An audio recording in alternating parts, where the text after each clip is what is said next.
Hey there, it's Josh, and for this week's SYSK Selects, I've chosen Please Listen to How Plasma Waste Converters Work. It is one of those unsung sleeper episodes that may prove to be one of the greatest Stuff You Should Know episodes of all time. It talks about technology we had never heard of until we came across it and started researching it, and still to this day, 5 full years later, it is just as mind-blowing to me as when I first heard about it. So check out Please Listen to How Plasma Waste Converters Work. Welcome to Stuff You Should Know, a production of iHeartRadio.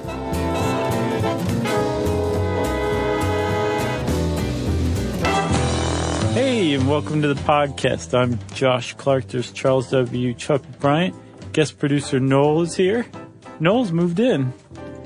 Yeah? Yeah. Is that what that cot is on the floor? He works constantly. You know what my superhero nickname was as a child? I'll tell you. Plasma Boy. No, it wasn't. Yeah, I'm just kidding. That was a weird joke. Why? We're talking about plasma. Plasma Boy? Yeah, like Radioactive Man and Plasma Boy. Right. Yeah. But it wasn't Plasma Boy. It was, what was it? What was the sidekick's name? Radioactive Man's sidekick. Oh, I was just that Bart played.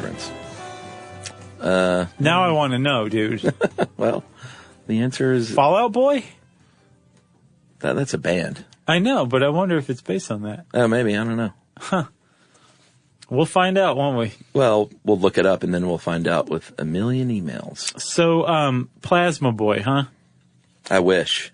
You must have an affinity for this episode, then. Yeah, it's great. Chuck, you know when lightning strikes the Earth?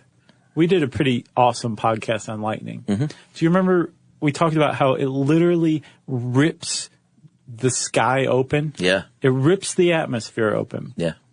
And as it's traveling down through this ripped open atmosphere, the air on either side of this stuff is superheated to about 20,000 degrees. It's more than 3 times the surface temperature of the sun. Yeah. Celsius, I should say. Celsius, not even Fahrenheit. Yeah, it's about 12 grand Celsius, roughly. It's super hot, right? Yeah. Or, I'm sorry, Fahrenheit. Does it say Fahrenheit? Yeah. 12 grand Fahrenheit. Yeah. Okay. At any rate, 20,000 degrees. Yeah. Is lightning. And when the air is superheated, it takes on what's commonly called the fourth state of matter, plasma, right? Yeah. So you've got solid, boring, liquid, gas. Awesome. Okay, but plasma is super awesome gas. Yeah. It's a bit like a gas, and usually it starts out as a gas, but it holds an electromagnetic field, or creates an electromagnetic field, and it holds an electrical charge. It has free-roaming electrons just running through it, doing all sorts of crazy stuff. Yeah. It just basically breaks gas into like this crazy, weird, different type of fluid. And that's plasma. And it's awesome. Yeah. Ionized gas. Yes. Pretty good stuff. Super high temps, like you were saying. Uh-huh. And because it's a super high temp, what it can do is it can break down. It can cause something solid to undergo what's called molecular dissociation, yeah. Which means it's not just burning something. It's not melting something. Right. It's actually exposing it to so much heat that the molecular bonds break apart and it becomes a pile of its components. Yeah. And it breaks it down from its compound of molecules to its atomic components. Yeah. Yeah. Pretty amazing. It is very amazing. And it's, like you said, it's not burning. Like this process of, using a plasma torch to break something down, to decompose it, is actually what it's doing. Doesn't even need to use oxygen. Nope. So that means that it's a process called pyrolysis, which is intense heat that creates decomposition in some sort of matter, especially organic matter. Yeah. And as a result, you get these byproducts. If it's an organic piece of material, say like some corn stalks that you're using as biomass feedstock, it will become something called syngas. Yeah, synthetic gas. Right. And then if it's something like old pair of roller skates. Yeah, we'll save those, first of all. Well, don't plasma torch them. They're just not very good any longer. All right. So the leather was at one point organic. I guess it would still be considered an organic material. That turns into gas. Yeah. The metal in the skates, that will turn into something called slag. Yeah. Right? And it undergoes a process of vitrification. Yeah, it does.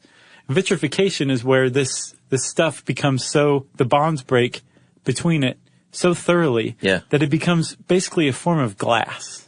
Yeah, like volcanic glass almost, is at least what it looks like. Yeah, like obsidian. So all this sounds great. We're kind of beating around the bush about what a plasma torch can do. Right.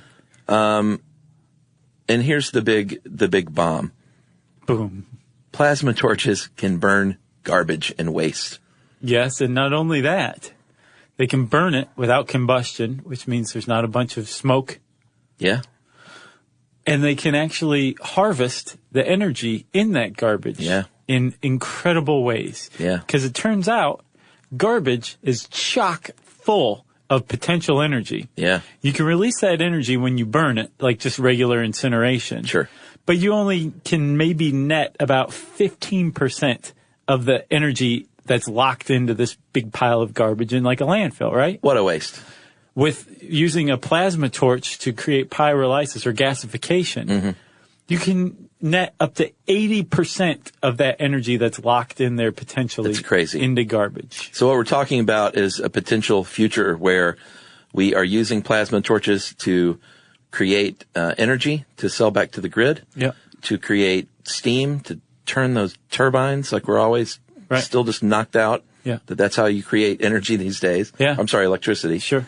And then sell off byproducts as well and make more money. Yes, it's like I cannot be more excited about this. And medical waste, chemical waste, throw it in there. Yep.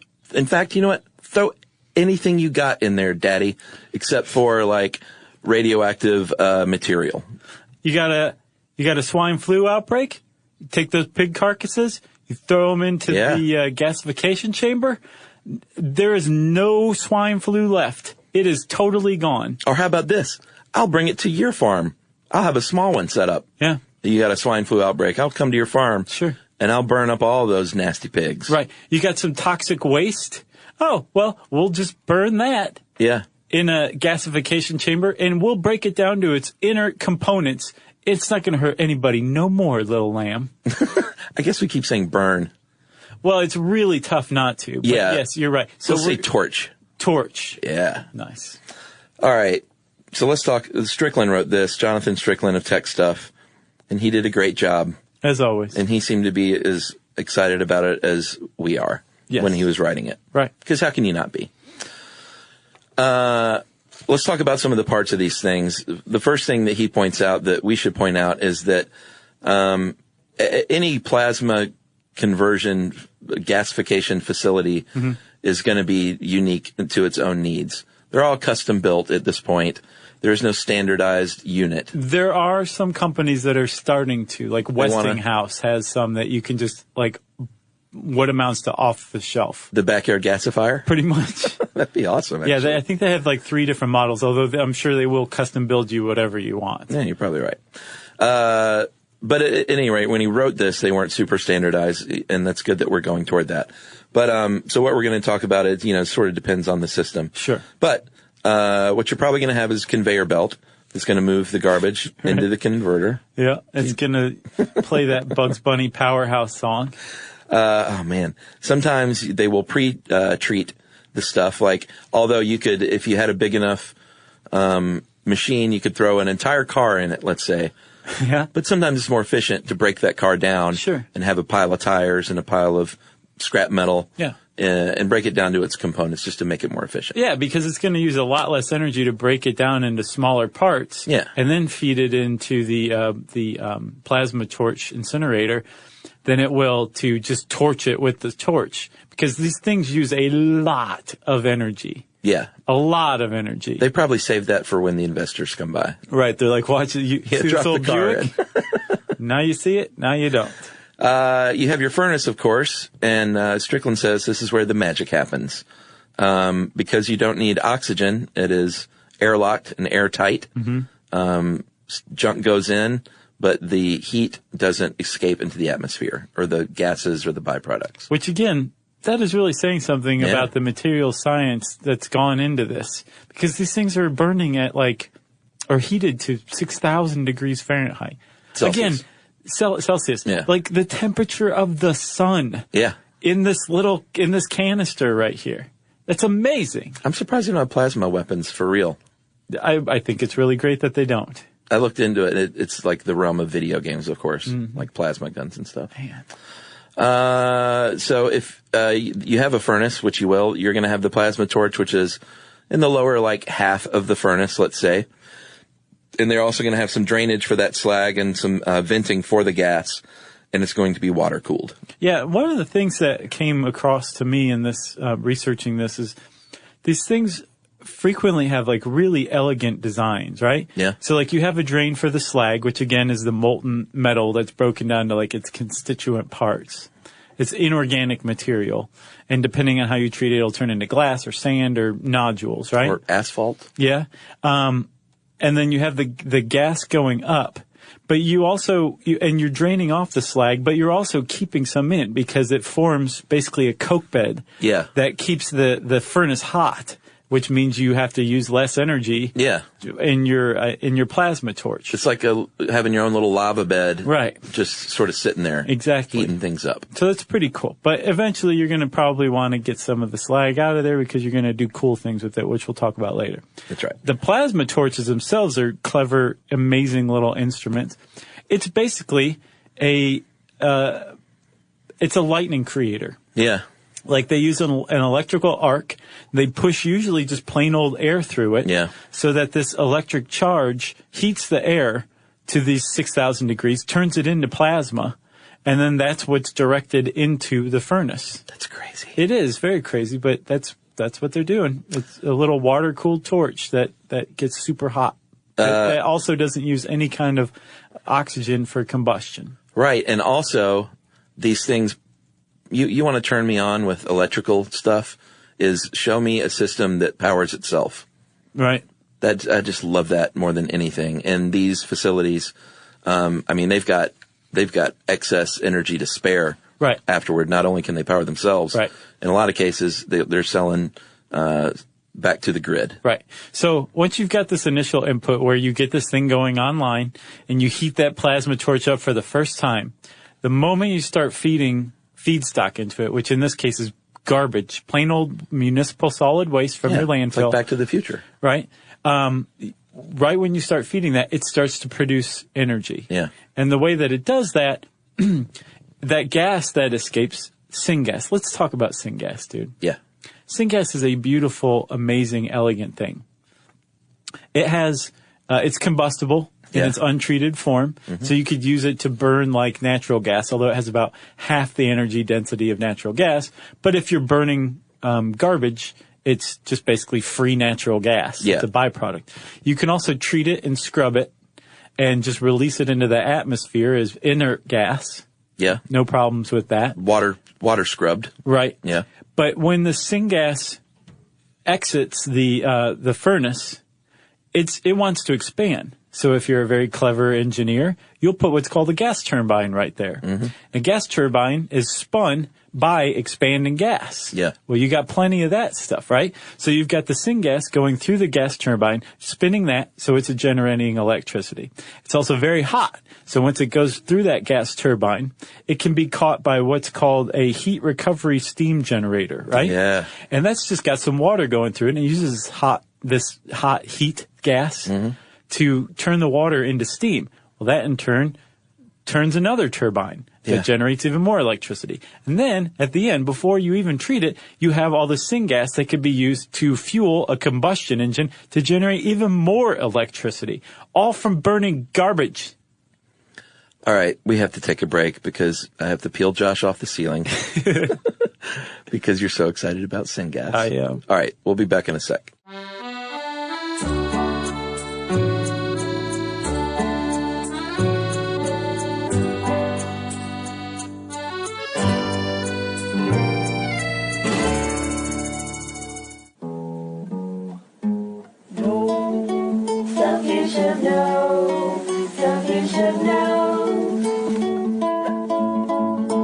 How you feeling, buddy? You okay? I'm so excited.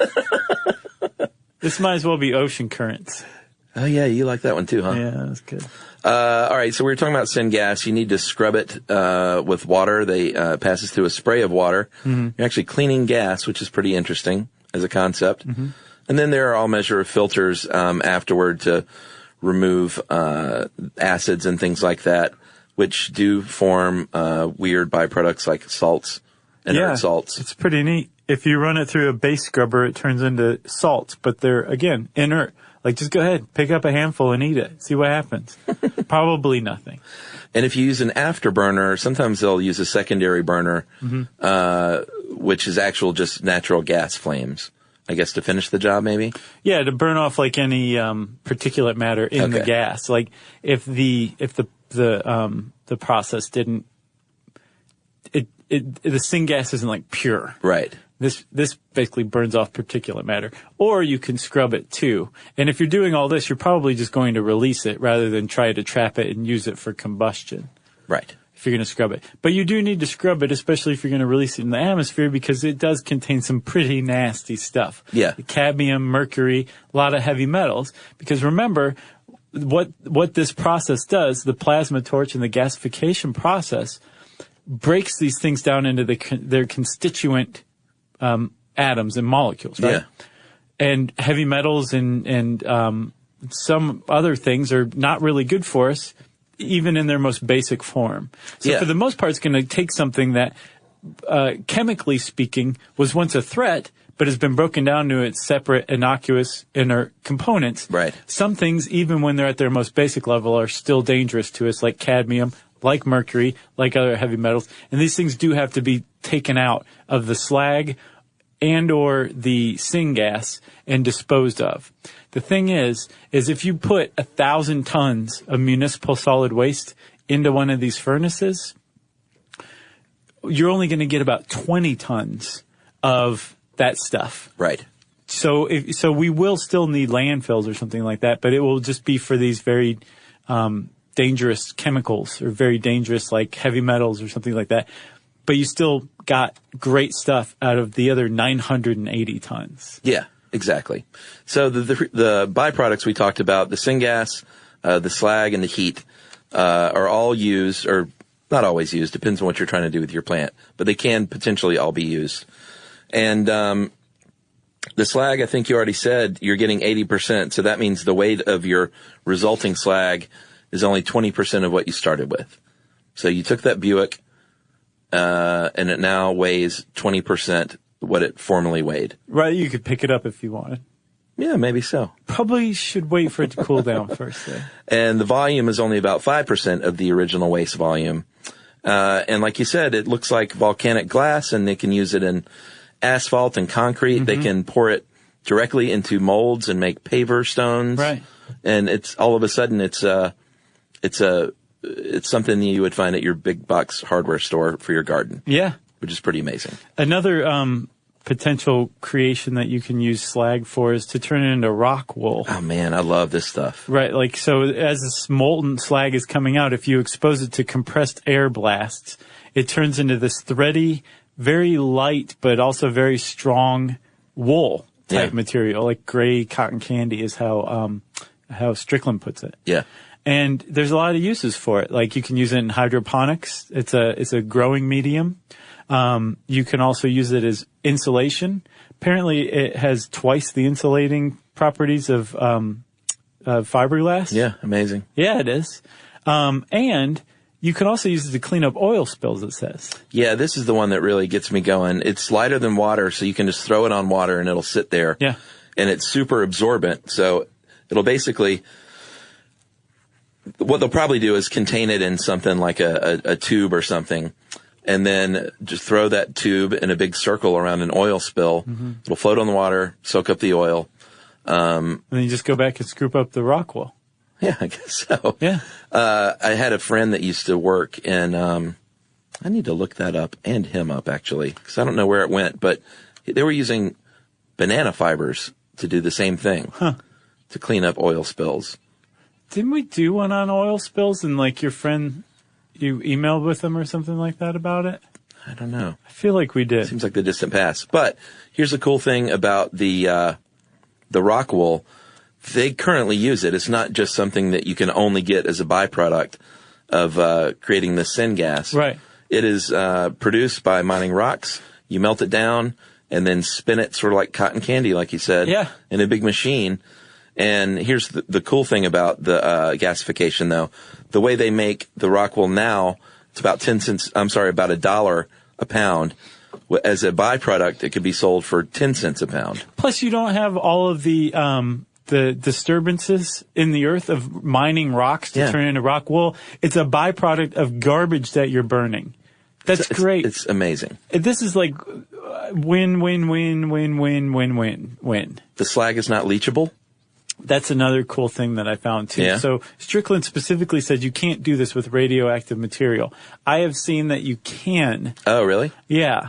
And what you can do is it'll turn it into this slag, the obsidian glass. And while it's still radioactive, it's not going anywhere. It's not going to leach out into the soil. Yeah. And it should be stable like this for thousands of years, conceivably until the radioactivity is not harmful to humans any longer. Oh, interesting. So it'd be a really great, you could just turn it into these radioactive paver stones that, that might even glow at night. You'd have a nice little path in your backyard. And it'll glow. There's actually glass like that. I can't remember what its technical term is, but in the mid 20th century, there was a big trend for they called it Vaseline glass because it glowed about the color of Vaseline, which is weird. But you can find cut glass like ashtrays and sculptures that glow. And the reason they glow is because they're radioactive. I think I know what you're talking about. It's really neat looking, but it's also like, I don't know if that should be in my home. It'll light your own cigarette. Just hold it against the ashtray. Hold it near there, yeah. All right. Well, let's take another break here, and we'll talk about where we are now and where we could be headed with gasification.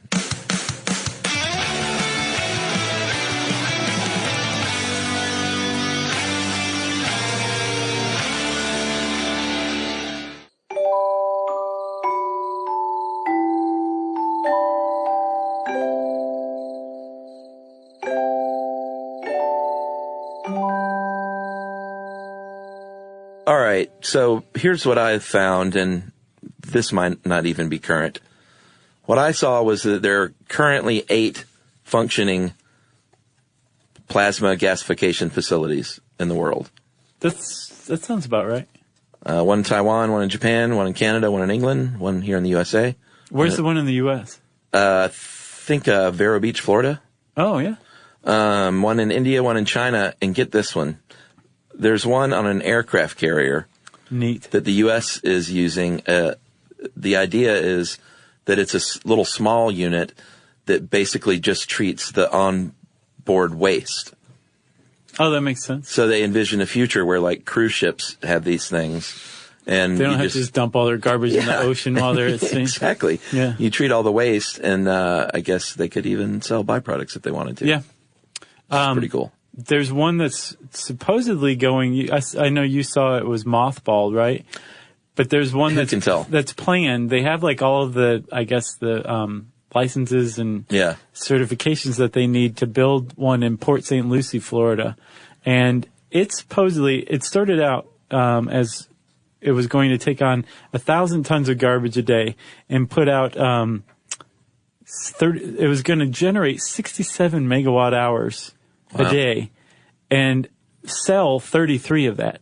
So it would completely power its own operations and still have 33 megawatt hours to put out, like to sell back to the grid as just more money that this thing's making, right? Yeah. What I saw is that, and I think it was like 2014, it said that it was going to be about 60% of that. So it would take in about 600 tons of garbage and generate a total output of 22 megawatts.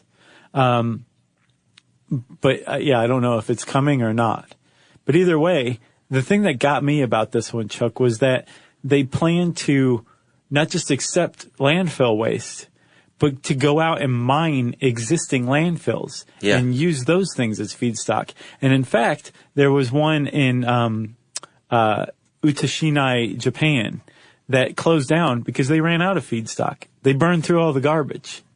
Wow. Yeah. That's pretty great. Yeah. When you're out of garbage. Exactly. So you have to go get more garbage. Well, I guess we'll stop. Earlier this year, I think the world's largest plant they said it was near completion in May, so it may be done at this point. But a company called Air Products began processing 350,000 tons at this facility. Wow. Creating power. Wow, wait, 350,000 tons? Yeah, it said enough power for 50,000 homes. Wow. And 50 full-time jobs, which is not that many.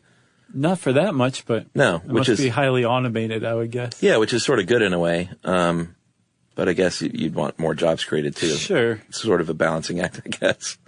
And it cost $500 million. And that is one of the stumbling blocks along the way. Strickland points out that anytime you have a new technology, it's going to be super expensive to get going. And everyone's dug in on the landfill and how we're doing things now. Mm-hmm. So it's going to take a lot. It'll get cheaper over time, like everything else.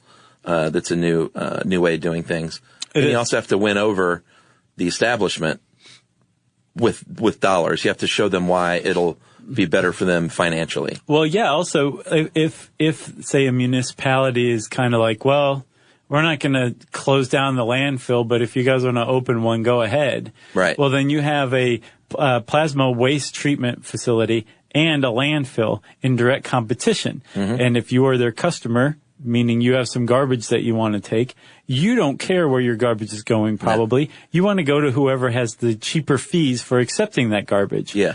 Because a landfill is a kind of an expensive proposition, their tipping fees are going to be high. It's basically the only way they can make money is by charging people to deposit their garbage.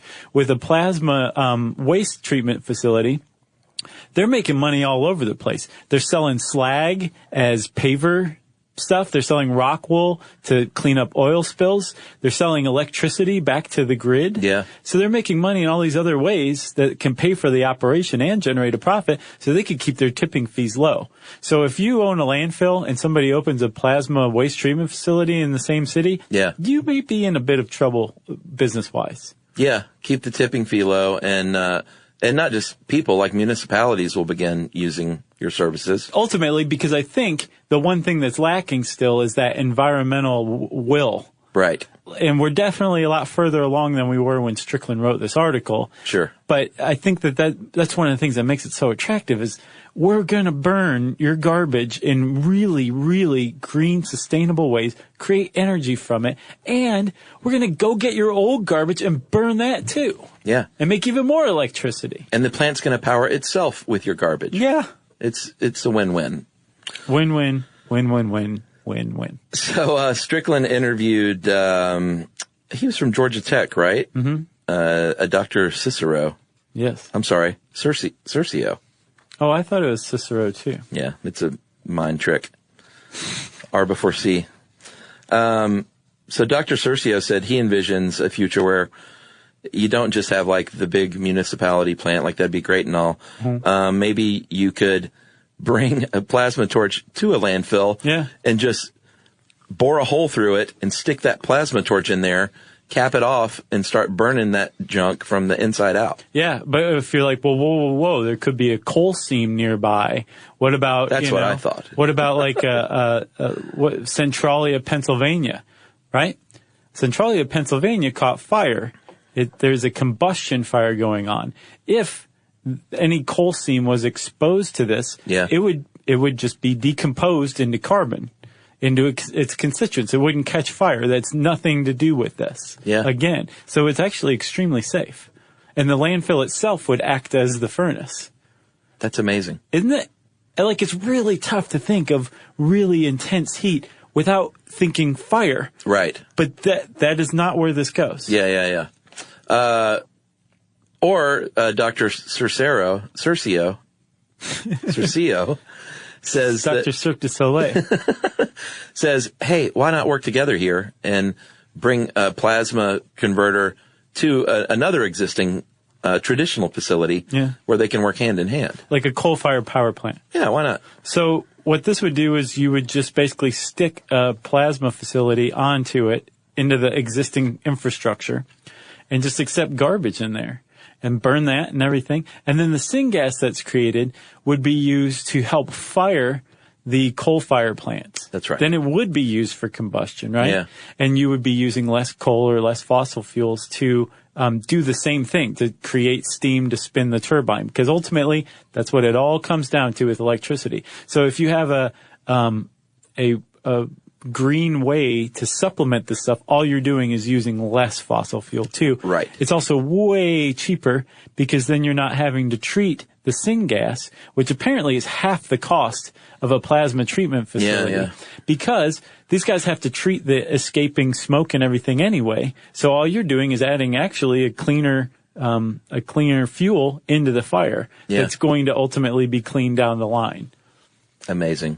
And then we talked about, sort of half joking, but they're serious about decontamination. Mm-hmm. You know, if you have an outbreak on your farm and you have a bunch of, sad, but if you have a bunch of sick, diseased, dead livestock, right, just bring out the P3000, throw those cows in there, bing, bang, boom. Yeah, maybe grind them up first too.